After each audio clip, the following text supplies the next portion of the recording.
Good morning, students. I am Sakshi Rora from Yaska Learning, and I will be taking your Python class today. Now, the topics that we will be covering today are coding, functions, what are the concepts of coding, what are the concepts of function, the print function, and the concept of variables. And at the end of the class, you will be able to print, you will be able to understand the concepts of coding, function, and variables. Now, before we begin with Python print, how many of you know what is programming? All right. So programming, it is basically a recipe of instructions that tells your computer what to do. So you write a program, which is a step-by-step recipe, and then you write that recipe in order to complete a task. So how does a computer execute it? It reads the program and it follows the instructions that you've given to the computer. Now this instruction needs to be in a certain language for which we need to learn a programming language. All right. So whenever we are writing a computer program, the first thing that you always learn is, the first program that you always learn is the Hello World program, which tells us how to write a message, Hello World, to the screen. All right. But before learning this Hello World program, we need to learn a few more basics of the Python program. Now, what is syntax? How many of you can answer this? What is syntax? All right. So syntax is a set of rules of how a code is constructed. Now, syntax of the code should always be correct in order to run it successfully. All right. How many of you can prepare Maggi? Okay. So you see, for preparing Maggi, you need to follow a set of instructions that need to be particularly ordered, right? So you need to follow a particular order of those instructions so that your Maggi is prepared well. Similarly, the syntax of the code should also be correct in order to run your code successfully. And if your syntax of the code is not correct, the computer will give you syntax errors. Now, what are functions? Can anybody define what are functions? Okay, so functions are pieces of code that perform a unit work. All right. So whatever during programming, the code that you write, there are small pieces of that code which will perform a unit function, a unit work, and that work is depicted by the functions. So a function takes an input and produces an output. Okay. So a function will take an input and it produces an output. So I have two examples. Okay, so in first example, the postman is a function. It takes the input of letter and it delivers the letter as the output. All right.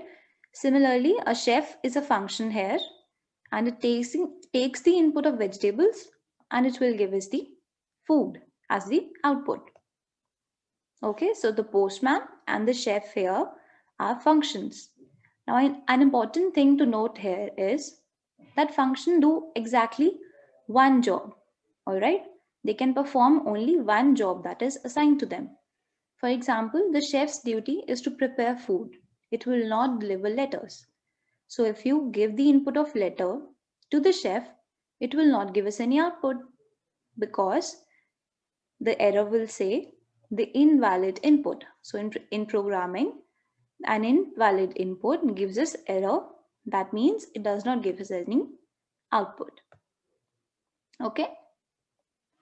So invalid input can be due to two reasons. First is that the type is different. What does this mean now? Let us learn it using an example. Vegetable is a different type or a class or set than letter. Hence, giving vegetable to postman will result in invalid input. Okay. So if you give vegetable to a postman, it will not be able to process it. Therefore, it will not give us any output. Similarly, the second reason for the invalid input could be that if the type is same but missing value. For example, if if you give the input letter, but it does not have any address, that letter will not be delivered by the postman. Okay, so it will result in invalid input. So a letter, if you give it to postman, but it will be without an address, the function won't be able to perform its task and we will get invalid input. That means no output. All right. Okay. Is this clear till now? All right. So a function basically takes an input and it produces output. It is denoted by small letter f and the closed brackets. Okay. Now another thing that we need to learn is what are string characters? What is string? So string is basically one of the data types in Python. Okay, there are different data types. We'll learn more about them in the next class. So in simple language, what is a string? A string is a sentence or a text. Okay, it is a collection of characters. Now in programming language, string is written generally inside the double quotes. Okay, so you see here, apple is written inside the double quotes, which means this is a string. So this apple string, it is made up of 5 characters. You see here, A, P, P, L, E. So this is a string. That means a collection of characters. Now that you know the basics, let us make our first Python program, okay? The hello world. For writing this program, we'll use the print function. Now in the print function, what will be our input? Okay, our input will be this string character, hello world. And what will be the output? Yes, it will be hello world. So print hello world will give us the output where the hello world is a string written in double quotes and the print with closed brackets is the function here. Let us quickly see how does this look like in Python console. Okay. So print close brackets, double quotes, and hello world. We'll press enter and this is our output, hello world. Now let us move on with an exercise. I want you to write, open your command line and I want you to write hello to Yaska. Okay, so your output should be hello Yaska. Okay, let me know when you're done so that I can show it to you. Okay, so how will this be written? We'll again use print function, double quotes, hello Yaska. Okay, after pressing enter, this is how our output looks like. Now in the next exercise, I want you to introduce yourself saying I am dash. Say I am Sakshi. Okay, show me the output. What will the output say? I am Sakshi. Let me show it to you. Print our function here and inside this double quotes, write your string character. I am Sakshi. Press enter and this is our output. Okay, so this was easy, right? Congratulations, you're a programmer now. So this was pretty basic.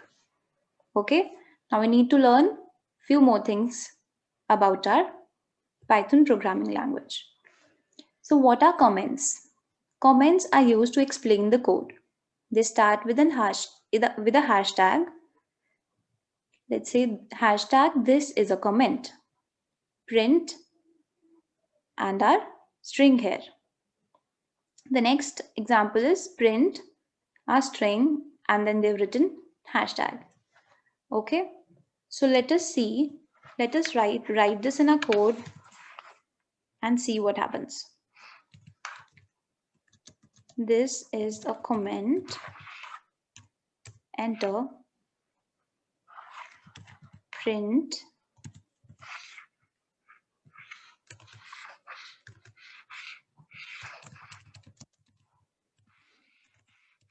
hello world.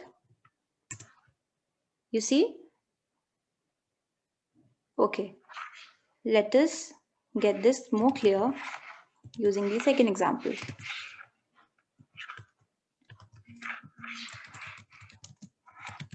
Hello world, and outside this I'll be writing a comment using the hashtag. Now if I press enter, my output would be hello world. Okay, do you see what has happened there? Yes, the Python is not acting on the hashtag lines or the commented lines. So if we write hashtag print and then the next we'll write our code here, only the second line will get printed. Okay, now let us try writing this. Hashtag print hello world. Okay, but if we write this without the hashtags,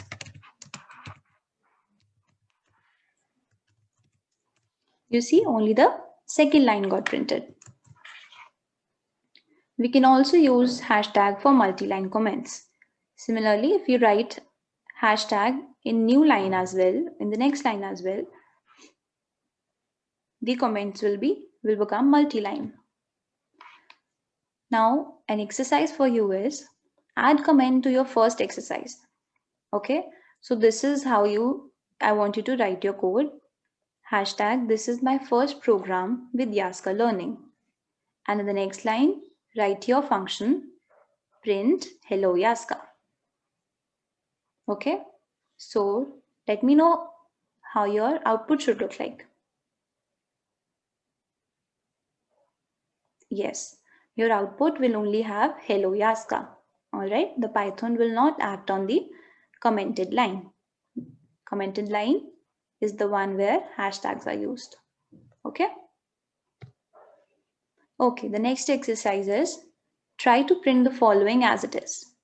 So this says hello Yaska, good morning. Note that you need to use a single print function and the output should be printed in 2 lines as above. So you need to, using a single print function, you need to get this output, all right, and the output should be in 2 different lines. How do you think that we should go on with this?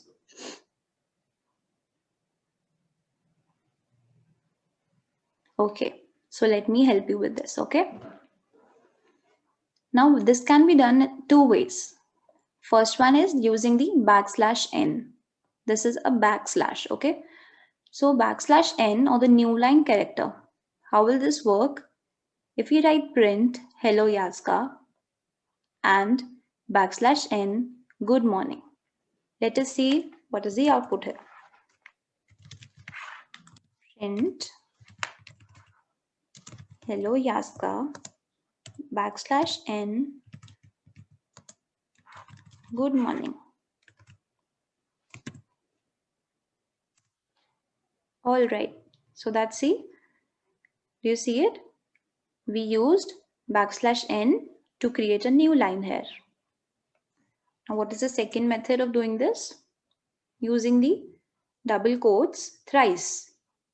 Print quotes hello Yaska and good morning in the next line and close it with the quotes and the bracket. Now let's try this. Print hello Yaska, next line, good morning. Okay, so you see hello Yaska, good morning. We get the output in 2 lines. which was the requirement of the question. Okay. So the last thing that we are going to introduce for today's class is Python variables. Now we use variables to hold pieces of information for us. Okay. So you see, you must have seen your mothers or your fathers, like in the kitchen, they like for storing containers, in the storage containers, they make labels like sugar or tea or coffee. Okay. So just like those labels or those tags, they store the information. What information do they store? The whatever is the storage in those containers. Okay. Similarly, these variables are those like those tags or those labels that hold the information. What information? Strings, numbers, lists, and more. So these are basically data types and data structures. We'll learn more about them in the next class. Okay. So variables hold all of this kind of information. This is how we create a variable. Name equals, in the double quotes, Sakshi. Okay. So here the variable name is now a tag for the string Sakshi. So how does a computer execute it? We have named our variable, labeled our variable name equal to is an assignment operator here. So we are assigning a string character to this variable name. What is our string character? Sakshi. Okay. Now remember, variables can hold other different types of data too. Okay. For example, favorite underscore number equals 3. Now, do you notice any difference with the two assignments? The one where we used string and the one where we used integer for the variable. What was the difference between the two? Correct. So here for integers, we have not used the double quotes. Why is that so? Yes, if we would have written this integer in double quotes, the computer would have thought it to be a string character, whereas this is a whole number. That means an integer. So strings, integers, and floats, these are different types of data. And we'll be learning more about variables and data types in the next class. Okay. Now let's quickly have a recap of today's lecture. The coding or programming. What is programming? Yes. Programming is this recipe of instructions that tells your computer what to do. What is syntax? Yes. Syntax is a set of rules. Yes. Syntax is a set of rules that are used to write a code. What are functions? Functions are the pieces of code that tells your computer what to do. So functions perform only one job, right? Now what is a string? A string is a collection of characters. So it is a sentence or a text. And it is written inside the double quotes. We've also learned how the Python print function works. The two different ways to print your string character, to print your string character in two different lines or multiple lines, right? That was the \n and the triple quotes. Python comments. Comments are used so that comments are used where we do not want the Python to act. Okay? You can comment out the lines where you don't want the Python to act. What are variables? Yes, so variables, they hold a piece of information for us. Okay. All right. So that was all for today's lecture.